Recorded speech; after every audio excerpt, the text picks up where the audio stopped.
The US was the first country to recognize the State of Israel in 1948, and America has been Israel's biggest ally ever since, morally, politically, financially. But as they say in financial markets, the past is no guide to the future. Ayn Rand had another quote about the future. She said, "Anyone who fights for the future lives in it today." But that quote isn't always about change. Sometimes that fight is to preserve what's morally right before it's lost.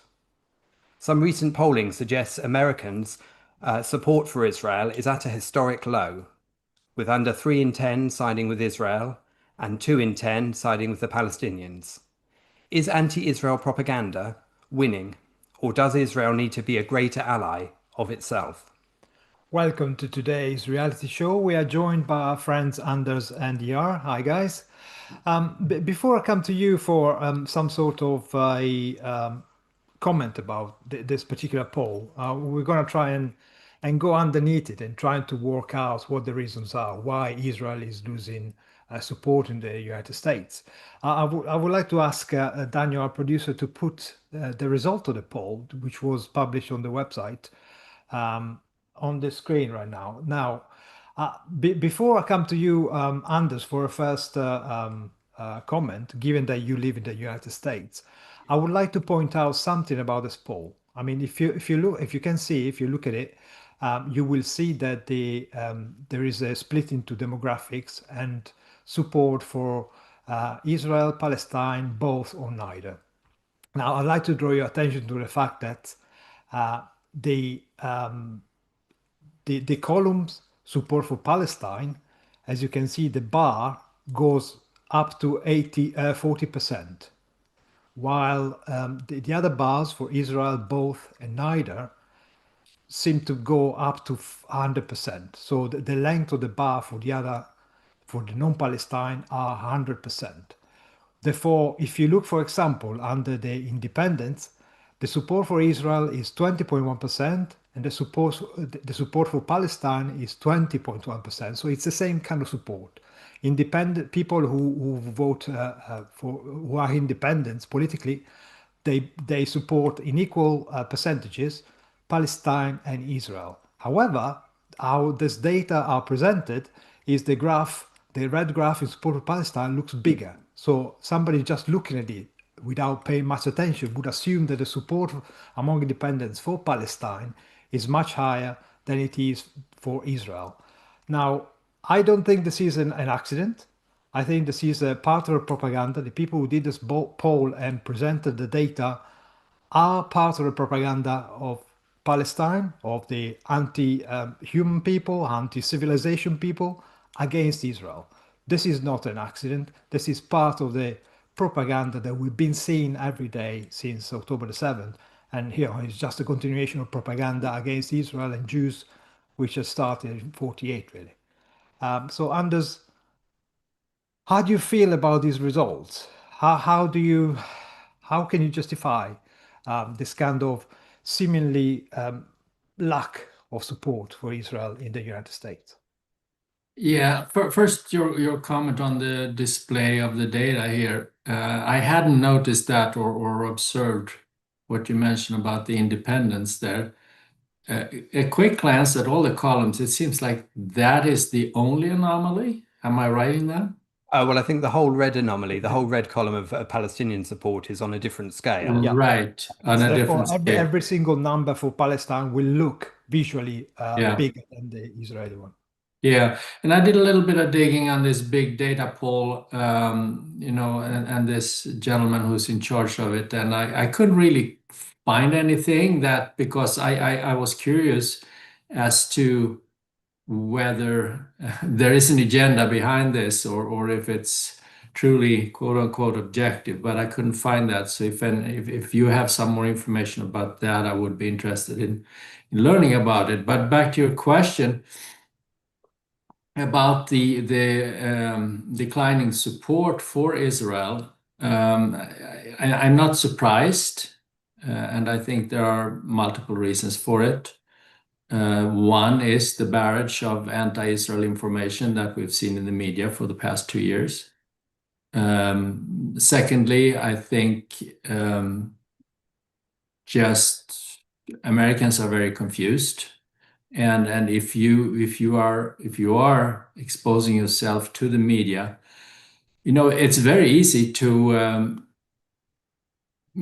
I would almost say for the majority of Americans, it's easy, given the slanting of the news, to make a quote unquote honest mistake in thinking that what Israel is doing is more serious than what we know that it is, and those of us who know how biased the information is, but most Americans, they're mainly focused on what's going on at home, and Israel now, 2 years after, is probably relatively far down on most Americans' agendas. The economy is a concern. Immigration is a huge concern. And what we see domestically in the news I think Israel has waned in that sense in importance and in attention for the average American. Now, am I concerned? Yes, of course I'm concerned. I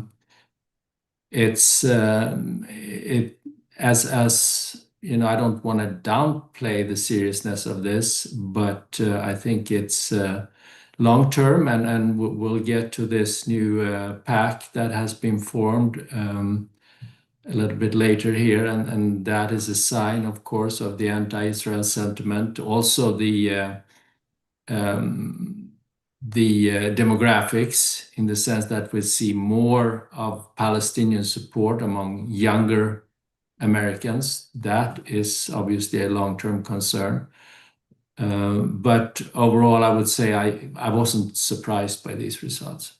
Right, yeah. Thank you, Anders. I will give you some more details in a moment about the pollsters and the nature of the poll. But let me come to you first, ER, for your opening thoughts on this topic, and whether you think it reflects what you've seen and experienced in terms of conversations from where you are. Yeah, so in Israel, we see reports of this issue. I, in particular, have friends in the United States, many parts of it, and including friends who are involved in politics. And from what I hear, I don't know about this poll, but from what I hear, the popular topics are leaning into anti-Semitism. If it's on the left, it's pro-Palestinians.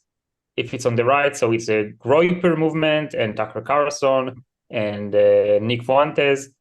The fact of the matter is the trend is towards anti-Israel, anti-Semitism, anti-Jews, call it whatever you like. Now, I wish I could say I don't care about it in the sense I don't care. Those people hate the Jews. But unfortunately, it has an impact on my life because Israel is one of the most condemned countries in the world. It's one of the only countries in the world that every state allow itself to interfere with its business. Every state basically judge Israel and try to tell it what to do, whether it's by the UN or by promoting sanctions or by whatever. And I'm talking about the Western world, of course, the Arab world and some tyrannical regimes. Obviously, they want to destroy us, but they're pretty weak. My problem is the Western world, our trade partners, that are now basically might do really painful things to Israel. So that's a cause for a lot of worry for me. Now, when I examine the reasons for it, I call it the collectivist pendulum. So basically, the left is racist against white people, and they call it anti-racism. And it has reached to such a level that the right wing says, okay, I've had enough of this shenanigans, madness. But instead of outright rejecting racism they're adopting reverse racism, which is like reverse to the reverse. So anti-white racism is like reverse racism. Like white used to be racist. They used to be colonizers and used to have slaves. So the whole white race, apparently. So now they're reverting the reverse racism and say, oh, it's cool to be racist again because the left went too far. And unfortunately, this is one of the reasons for the rise of anti-Semitism. Now, this is also true for hatred for people from India, from Asia, whatever. But Israel, Jews in particular, are in a very unique and weird and very unlucky situation, because the left in the United States used to be supposedly against anti-Semitism. But this as well was a facade. It was a tribalist movement against the right, saying, oh, the rights are anti-Semites, we're against anti-Semitism. Now, what is my evidence that the war on anti-Semitism by the left is only on face value? It's a facade. What is my evidence? My evidence is the pro-Palestinian movement among the left. The pro-Palestinian movement among the left is basically anti-Semitism. Zionism is a political movement that its whole purpose is to have a safe haven for the Jews in Israel. Palestinianism is a political movement solely meant for the destruction of Israel, of ridding the Middle East and the world of Jews. This is their essence. This is every action they do is for this goal. It's like this for 100 years since they've cooperated with the Nazis, and then with the Muslim Brotherhood and whatever, the Palestinian movement, and with the Soviet Union. The Palestinian movement is a political movement for basically concrete action against the Jews. So when the left adopts pro-Palestinianism, it's basically adopting anti-Semitism, and they're removing their mask. And when the right wing sees that the left that used to be, oh, we're against anti-Semitism, and now they're like, okay, it's okay to hate the Zionist. So the anti-Semite right wingers just adopt it with both hands and say, all right, yeah, we hate Israel. Israel is wrong to the Palestinians, those Jews. And then, they go on with saying how they rule the banks and they rule America and they rule whatever. And it just, all the slime just goes up. It's like the Western world has been like hangover from the Holocaust. And now they're back to normal, and they can once again feel good about hating Jews like they used to. So this is very sad, very dangerous, and it's the way I see it. It's not only a threat to Israel, because if the Western world will completely abandon Israel and will not allow it to fight its enemies and will do actions against Israel, Israel is very likely to go down. And when Israel will go down, there will be nobody to buffer the Western world from the Islamic world. And everything will be directed at the Western world after Israel is gone. Israel is the only nation that stopped several Arab nations from acquiring nuclear weapons. And these are dictatorships that are explicitly stating their goal to destroy the Western world. What do you think will happen after Israel is gone? What do you think will happen with the Islamic world after Israel is gone? And the answer is, I don't know, prepare your shelters, because this is a very bad situation. It's not only about me. Yeah, of course, I will be the first one to get the results of this betrayal of the West. Okay, Israel being left alone, being attacked by its allies at the West. Yeah, I'll be the first one to suffer the consequences. But the Western world is next. Yeah, I totally agree with you, Eyal. That's telling words, and also, in particular, also your point about how different political parties or different sections of the political spectrum merely define themselves in contrast to the other end of the spectrum, rather than taking a moral, objective stance for their own arguments. It's simply a reactive stance, emotional reactive stance to what their opposition is doing and setting themselves against it. Just to give you a little bit of info about the poll, it's done by the Big Data, what's the name? Big Data company? Data poll. Big Data Poll, yes, which is run by a guy called Richard Barris. who's also known as the People's Pundit Daily. I think he works for the People's Pundit Daily as well. In case you know that, just to give you a bit of background. But he's also written books such as one called Our Virtuous Republic: The Forgotten Clause in the American Social Contract, where he's talking about civic virtue and shared values behind limited government and broad liberty. He seems to be coming, as far as I can tell, from the libertarian end of the spectrum, which I think is what fits today with the larger topic and the bigger picture that we're taking in when we look at ARCUK as well, which is also founded by a libertarian. So that fits. Now, I'm not saying he is a libertarian because I'm not sure he said that explicitly, and obviously he's certainly claiming to be an independent pollster. And this particular poll was done with 2,000 people about a week ago, asking their opinions. It reveals some things which are, frankly, the bleeding obvious, which are no surprise to anyone. Things like no democratic voting age group has majority support for Israel. Well, that's a major shock to absolutely no one. But it's more about the Republican side that I think this is revealing. But it's revealing in terms of showing what we've seen in other forums and settings, what we see on social media, what we see in terms of how the debates are coming up and how people are expressing a view. Because essentially, only the over 65s support Israel to the same extent that they used to if they're Republican voting. If they're over 50 years old and Republican voting, they still show majority support for Israel, but even that group is showing less support than in the past.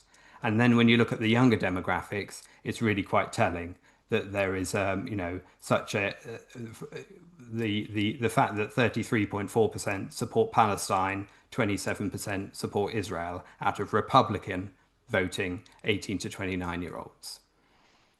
So, Anders, what can we ascribe this difference to? Is it social media? Is it people's ability to think generally? Is it education? What, in your view, is the root cause of this change in demographic response to support for Israel over time? All of the above, I would say. I think among younger Americans, Gen Z, if you like, I mean, they're constantly bombarded with collectivist messages in school. We know that the American public education or government education system is abysmal.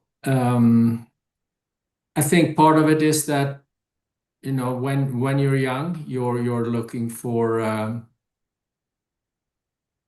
guidance for causes to support and not necessarily fight for, but I mean that's part of your teenage and early adult years of kind of forming an opinion about the world, and right now that opinion is tilting towards more collectivism, more tribalism, and it's a result of the education system and then enforced by the media that we're all consuming, whether that is social media primarily is what the younger generation is consuming.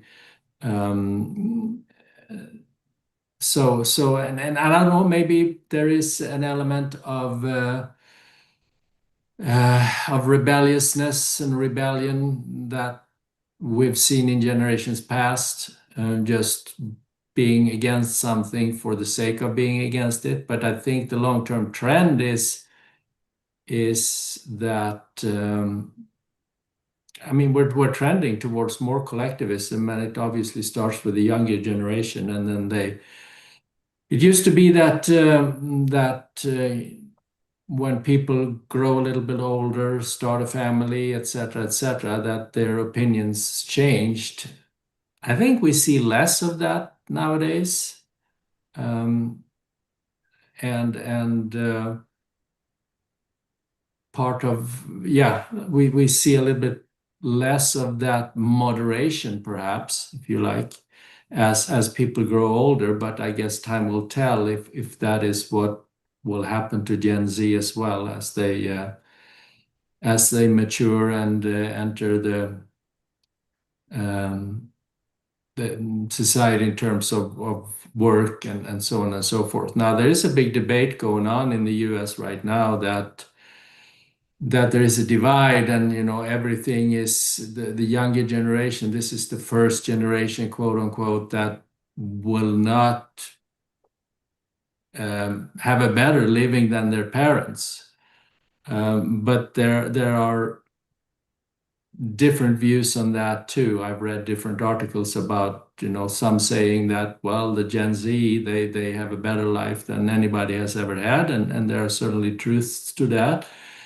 But at the same time, the average age now for buying a single family home in the US is, I think the latest I saw, 40 years old, because housing has become so expensive. I know you're no strangers to that in the UK. But it used to be 10 years less a generation ago. So that is obviously a concern, because those values that previously was something that people strive for, they are indeed hard to come by. And I think that discontent is spilling over into political opinions, whether that is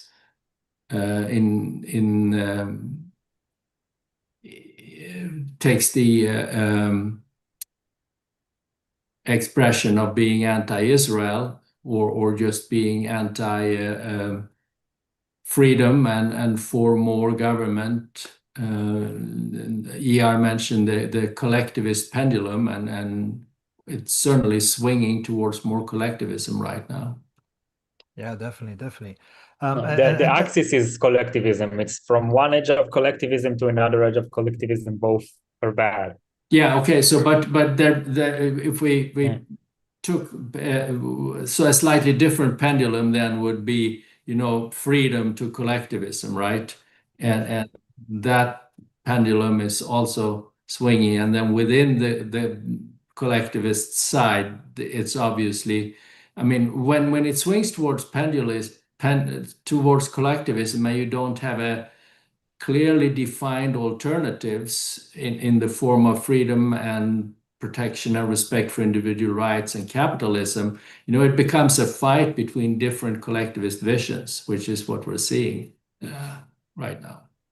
And that's why it's particularly disturbing what we're talking about today, because we are talking about this particular poll done by somebody who's got at least a background in liberalism, and then the new PAC, which is openly anti-Zionist, anti-Israel, again is funded by somebody who's a libertarian. So the people who used to historically have in the United States some kind of appreciation for freedom, for the small state, for allowing individuals to make what they want of their own life, seems to have totally gone away. And I think it is, yes, it is collectivism.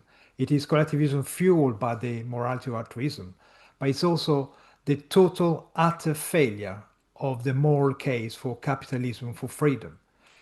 Because these people, the people who push the propaganda, effectively are making the argument. They're exploiting the fact that young people are discouraged or not taught how to think, and therefore, if they see something is popular, they automatically sign up to it. It's the collectivist tribalist thing. So if they see, oh, Israel is not very popular, lots of people don't like Israel, so it's okay to hate Israel. Don't listen to the people that say you shouldn't be anti-Semitic. It's okay to be anti-Semitic, and that's what's going on here. And that's why all this propaganda, all these kind of polls are trying to make it look like it is acceptable. And on the other hand, you have this total failure or moral failure to make the case for capitalism, for freedom, because as I was going to say, these people, by supporting the anti-Israeli side, the anti-Jewish side, effectively, they are implicitly pro-Palestinian, which means anti-civilization, which means pro-violence, pro-hate, pro-racist hate, and of course, pro-Islamism, pro-Iranian propaganda. I mean, these people are effectively helping the mullahs of Iran to push their hate for the West, and they're very open about it. You know, death to Israel, death to the West, death to the United States.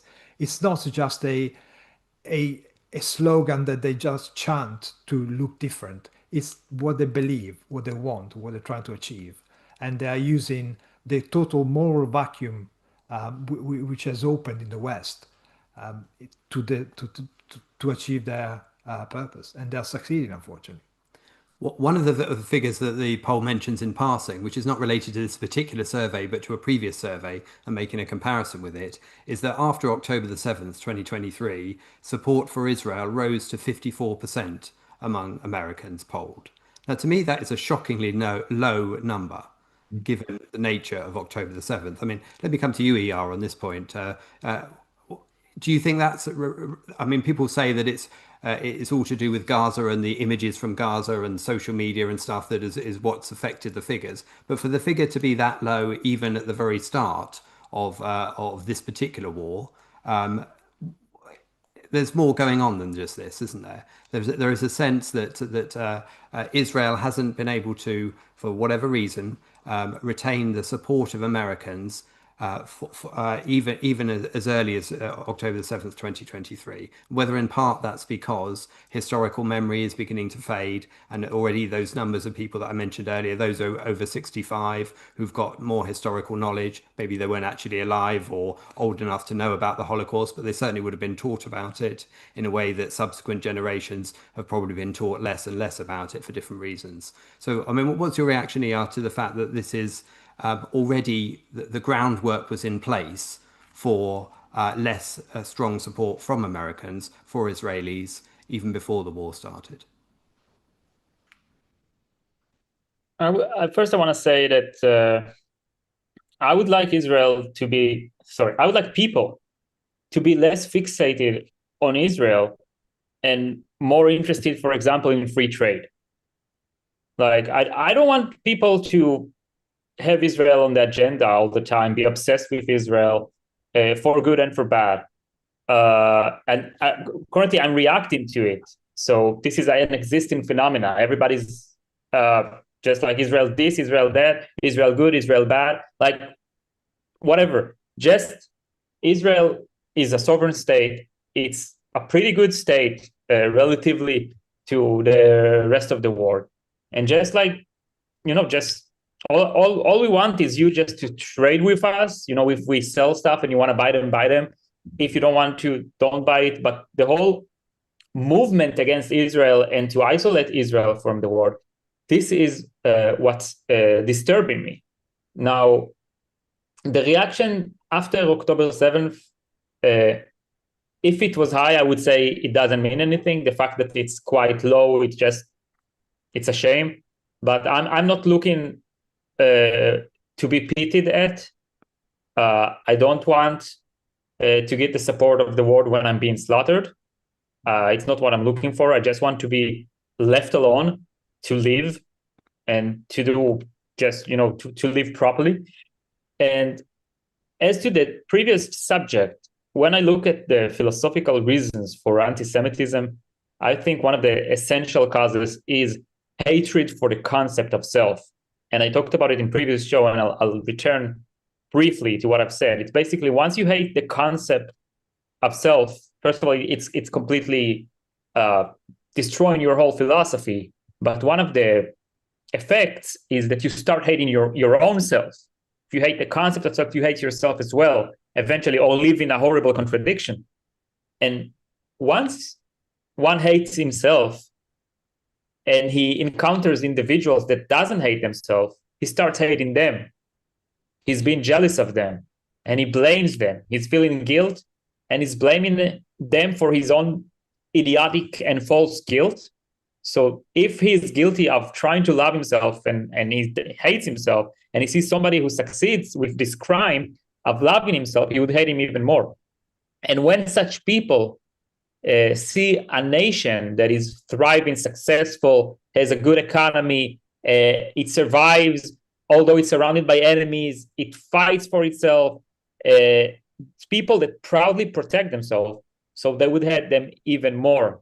And this is just mixed up with hatred for the Jews. Karl Marx wrote about the Jewish question. He wrote an article saying the Jews are capitalists and free traders, and they believe in individual rights, so they're evil. And that's like, this is the anti-Semitism, both left and right. And it's just a shame. Like, people need to stop hating themselves, start looking for a better life, start observing reality and not just stupid emotions of hatred, and just start taking control over their life and try to thrive instead of throw their lives away and hate everyone else who doesn't. I'd like to ask a question, and then the same question I will ask it to you, Anders. But first, I'd like to hear Yaro's opinion. When these people say I'm anti-Israel, what they actually say, not all of them are necessarily anti-Semitics. Most of them probably can't even point out Israel on a map in the first place. But what they are saying, I am anti-capitalist, I am anti-civilization, I am anti-freedom. And we see here in Europe a massive push by our political elite to effectively create a terraforming Europe for an Islamic culture. So they're starting to talk about stuff. Oh, you shouldn't drink when you go out. It's not good for you. It's not even fun. They're talking about bacon and sausages. Oh, they're not good for your health. You shouldn't do that. Wearing a veil, yeah, it's just part of fashion. And religion is very important. You should take it seriously. And there's this new wave of Puritanism among Gen Z, which is bizarre, if you ask me. So, do you really think that it's just anti-Semitism, or do you think there's something much more sinister? And unfortunately, Israel is just on a receiving end of a movement which is designed to spread Islamism, really. So I agree with you in essence. So when I talk about anti-Jew hatred, it's just one of the results of the hatred for oneself. I think the hatred of the concept of self and the hatred for oneself is also the source of the hatred for capitalism. So, and all of these things are linked together. And I agree with your point, because I don't see people saying, no, I'm against the regime in Uganda. I'm against the regime in Yemen. I'm against Iran. Nobody's saying that. It's like, why are people so focused, so fixated on Israel?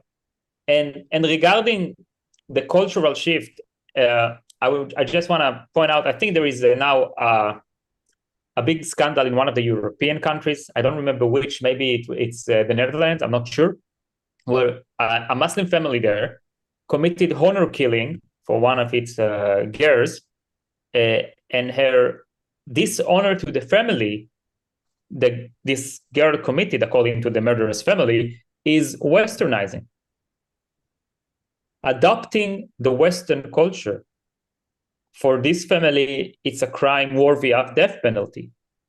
And this is exactly the tribalist coercion, brute force of a culture that is basically, this is the root of anti-Semitism in Islam and Arab nations. This is exactly that. They kill their own people for westernizing. Of course, they would hate the Westerners, the people who live freely and have civil rights and came out of the tribe and built skyscrapers and high-tech companies. Of course, they would hate them.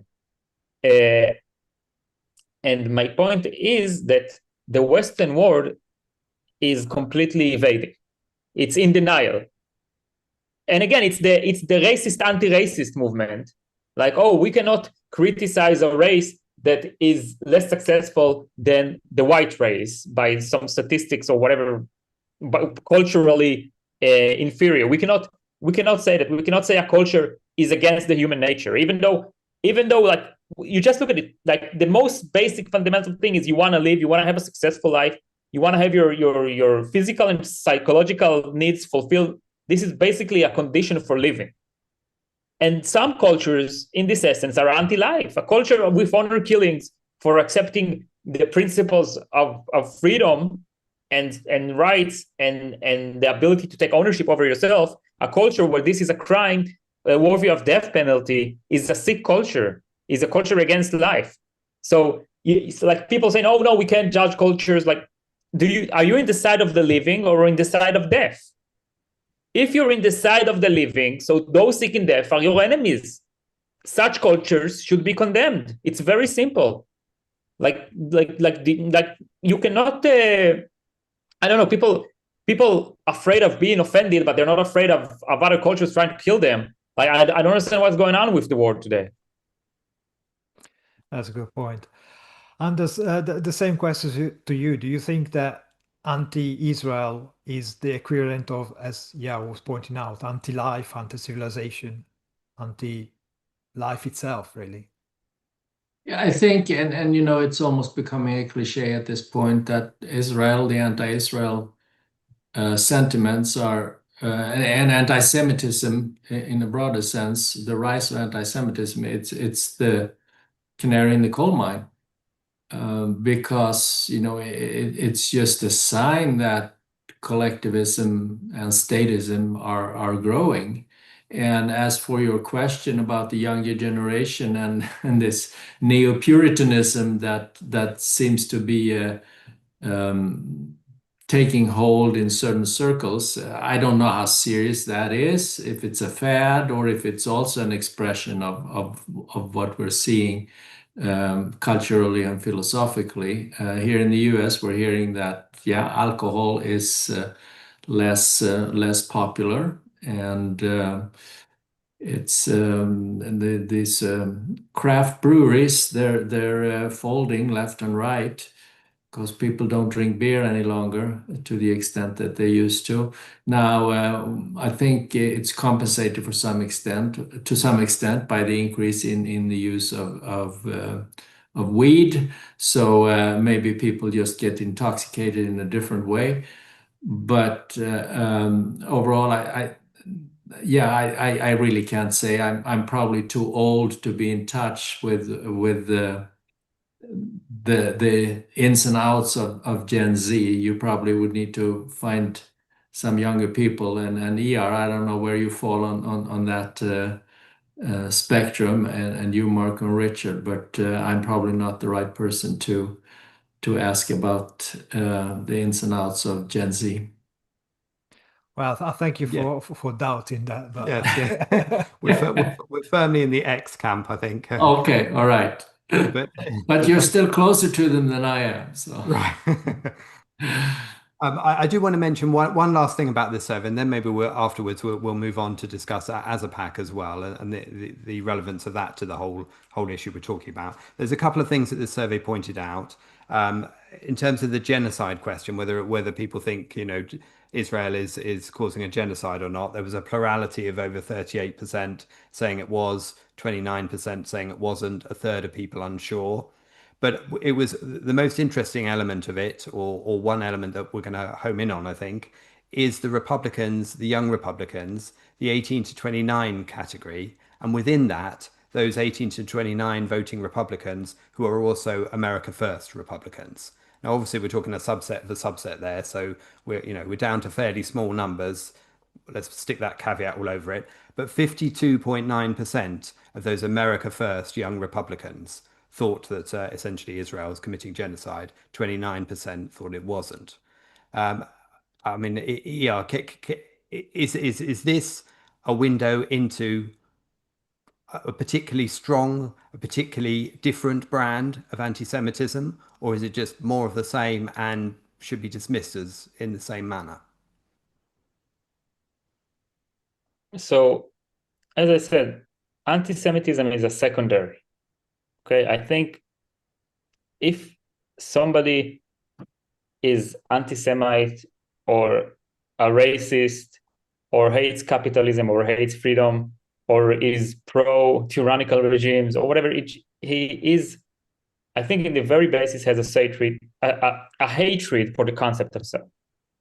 I think this is the root. And he hates himself and he hates others who doesn't, and etc., etc. So he hates the free world, he hates the Western world, he hates good art, he hates free countries, he loves dictatorships, he loves Iran, he loves Russia, he loves China, he hates the Jews, he hates the wealthy, he hates the healthy, and or whatever. So it's you can call it many names, and you can give articulate reasons and do rationalization and point at obscure facts and focus on Israel or whatever. As I said, like nobody's condemning the Houthi government, like in the culture.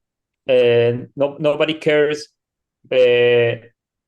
People are starting to mention the massacres in Nigeria against Christians, or the war against the whites in South Africa, but this is just a reaction to the left, trying to play a mirror game on the left here. So it just like take a look around in the Western world. Most of the hatred is for those just living life and doing a good job at living life, which is a very weird thing to focus at. As I said, the reason is the hatred for oneself.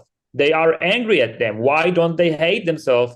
Like I would speak as the one who hates himself. He says, why doesn't this guy hate himself like I hate myself? Why I have to hate myself, do the right thing, go against myself, suffer, sacrifice, be sad, live in a contradiction, and this guy gets to have fun and live a good life.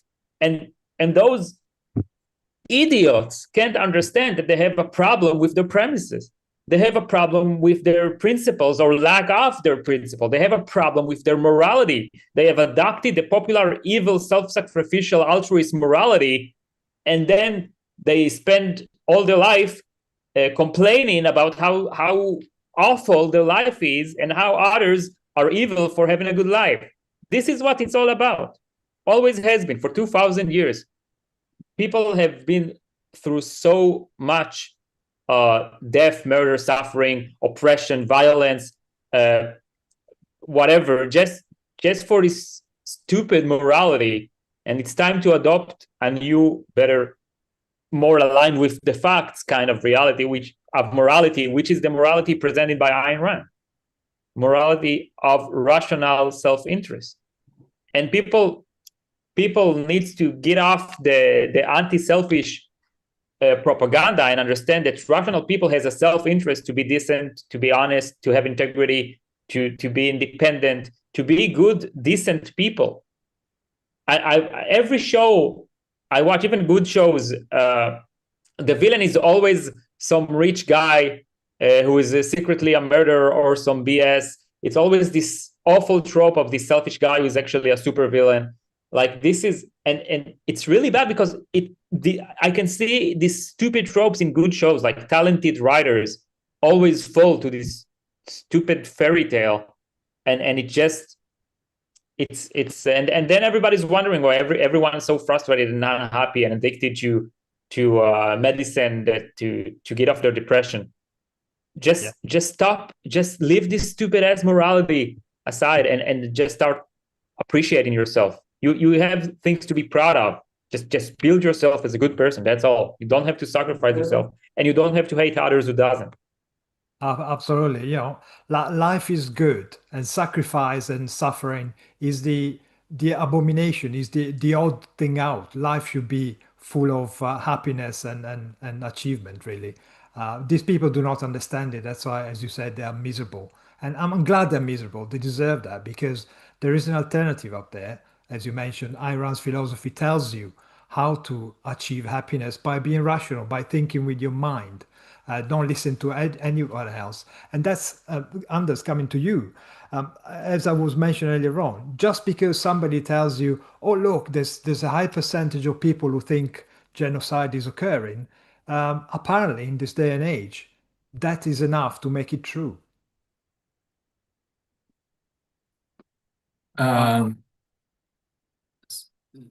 Could you repeat that? I'm not sure I followed. The fact that these polls, by saying that the majority of people think there is genocide in the majority makes things through. Having the tribalism is so ingrained in today's culture. Oh, I see what you're saying. Okay, yeah. Well, obviously the understanding or meaning or interpretation or definition of genocide has been completely diluted. You know, it's when you start applying the term to what's been going on in Gaza, the term loses its meaning, its significance, because it's obvious that it's not genocide. Because number one, the numbers aren't high enough, and number two, we can't trust any of the numbers because they come out of the Hamas health ministry. I just came back from Cambodia, and there we had a real genocide back in the late 70s, 2 million people out of a population of about 10. For those who are not familiar with it, but it was the Khmer Rouge who implemented probably the most radical communist regime that the world has seen, and The most consistent. The most consistent, yeah, exactly. So most consistent, and so there we're talking about genocide, you know. So what's going on? I mean, it's you are doing a complete disservice by trivializing the term when you're using it on what's been going on in Gaza today. Yeah, for sure.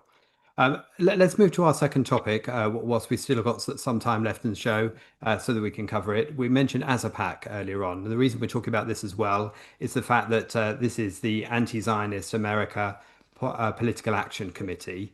A political action committee, you know, the kind that collects money and supports or tries to stop candidates through taking people's funding and then campaigning to support or to oppose certain candidates or certain ballots measures, those kind of things. And this is obviously an anti-Zionist one. This is set up by a former New York University professor, Michael Rechtenwald, who is a libertarian. He actually stood in the libertarian primaries and came second to Chase Oliver in when they were picking their candidate for the 2024 election. So that's who's behind it. And of course, they've released a new video, which we're not going to show, but it's like 4 minutes long, and it's got all of the tropes in it. It's got lots of imagery which shows things like puppets. Puppets in terms of the US being a puppet of Israel, things like references to the US liberty, for example, lots of money falling from the sky to show how much the US supports Israel. Of course, all the explosions and Palestinian children imagery that we've seen endlessly. I mean, do you think this as a pack, again, I realize we're focusing on the anti-Semitism here, and I totally take your larger point that there's far more going on. But in terms of this as a demonstration of that aspect, what are your first thoughts in relation to it? Sorry, to be honest, my cat just started climbing on me, so I missed like the beginning of your point. So just in short, I'm really sorry about that. She's like about to jump on me. Let me. No go ahead. No worries. Yeah, we were saying just introducing the ARCUK organization set up by this Mises Caucus guy from the Libertarian Party, and the fact they're obviously campaigning strongly for an anti-Zionist platform, hoping to put up candidates against all of those candidates in the US at every election possible where they see them as being strong supporters of Israel. I just mentioned that obviously your wider point, I totally understand that there's more going on here than just anti-Semitism. But in terms of seeing organizations pop up like this so blatantly and then being supported on X and in many places by so many and retweeted by so many people with the kind of imagery that they've accompanied, the kind of propaganda videos they produced with puppetry, explosions, Gazan kids suffering, money falling from the sky, all of those aspects. What your thoughts are on that, for example? Well, the libertarian movement anti-Israel view, it has a lot of reasons, but I think it's because they have no principles, they have no established morality.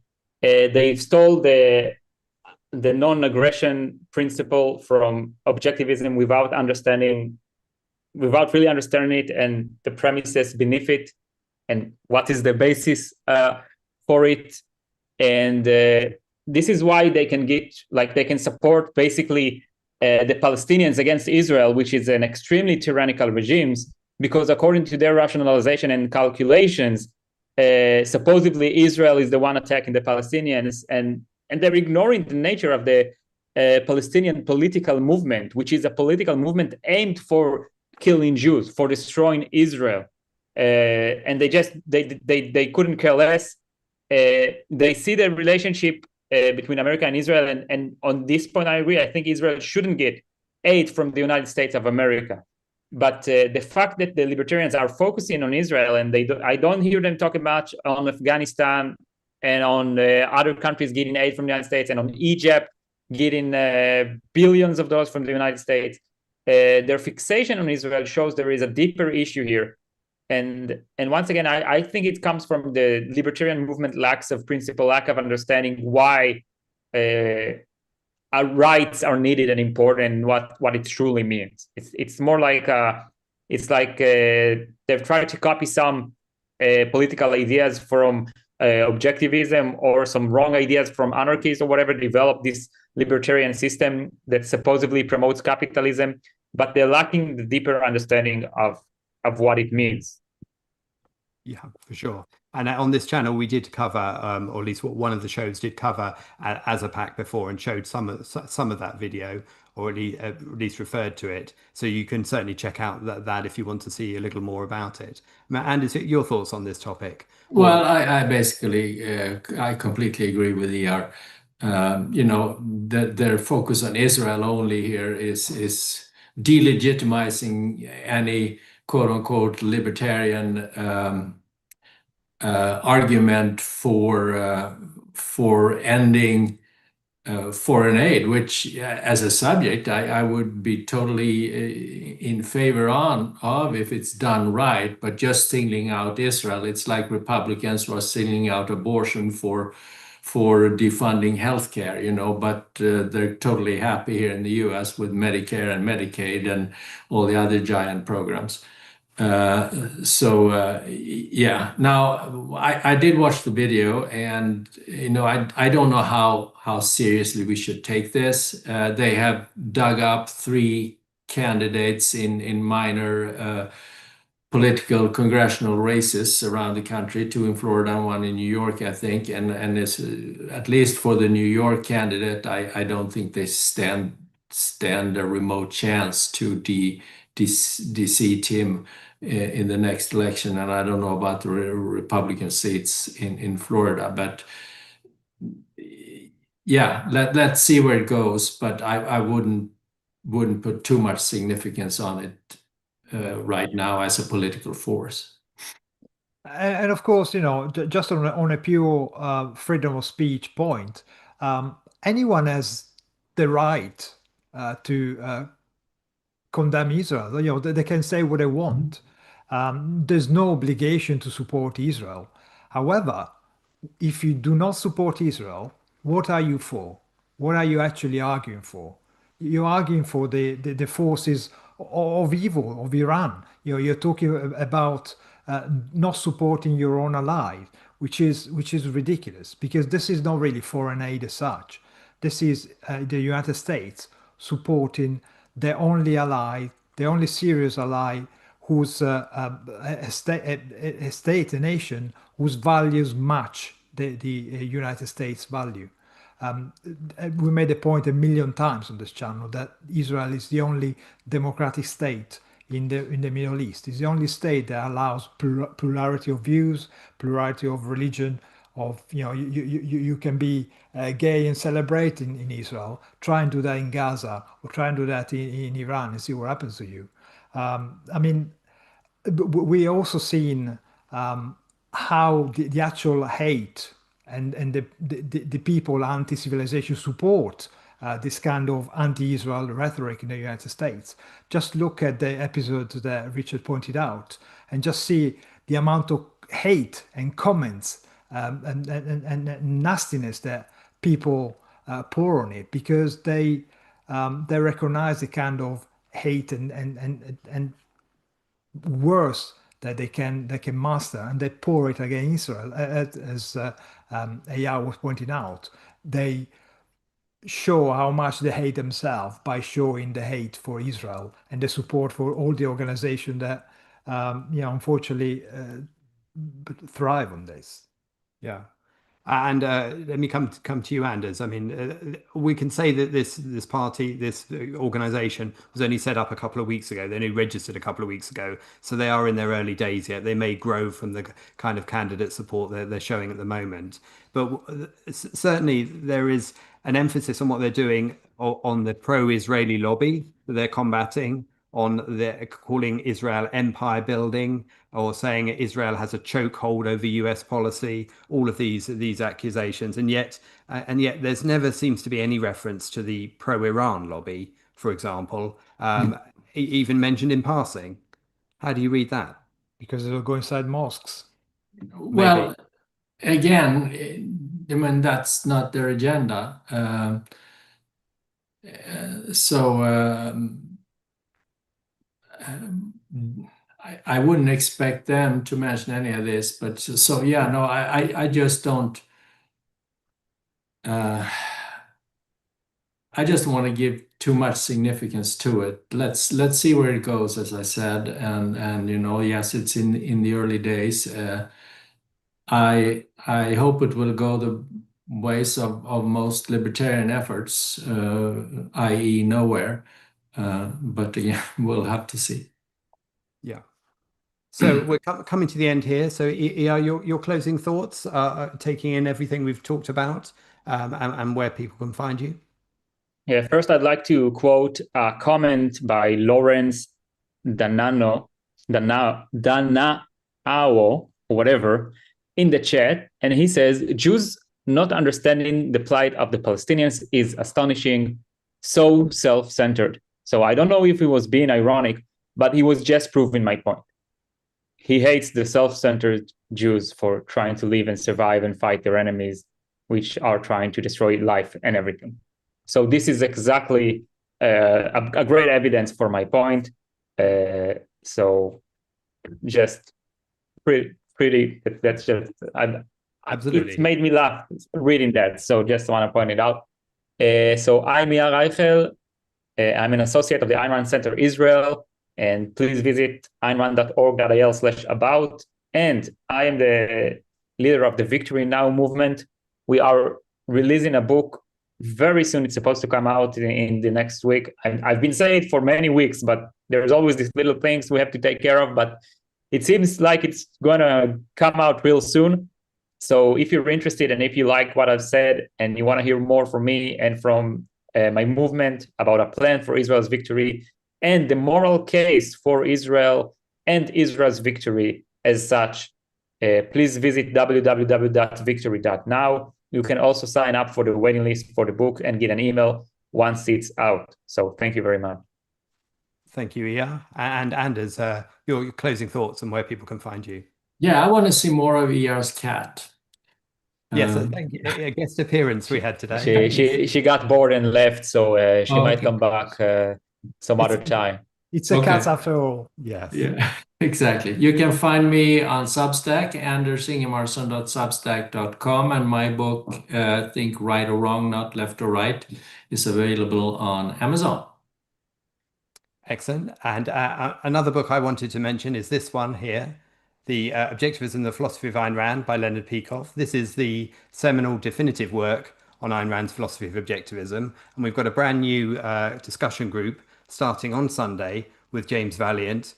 Always entertaining, highly knowledgeable, always fun to join those sessions. That's a brand new course, brand new discussion group starting this Sunday, 3:30 p.m. in the UK. So that's 7:30 a.m. Pacific time, 10:30 a.m. in New York in Eastern time. So if you can join that, do join that.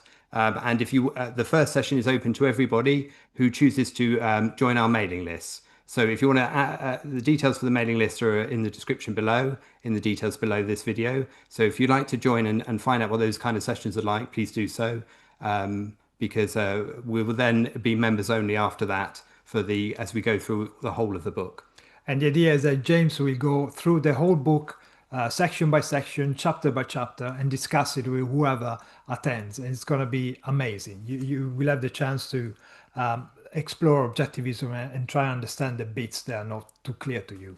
So take advantage of it. It's Absolutely. amazing. And if you've ever wondered what it is, this philosophy we talk about in the course of everything we're framing in terms of these discussions on this channel, it is a philosophy of objectivism, and this is the way to get a full picture of the whole thing, not just the politics, but about happiness in your own life in every capacity. So so please join for that. And thank you guys. Thank you both for joining us. Thank you to all of our viewers and our producer Daniel. And we'll be back tomorrow with an episode of the Daily Objective. So see you then. Cheers. Bye-bye. Bye.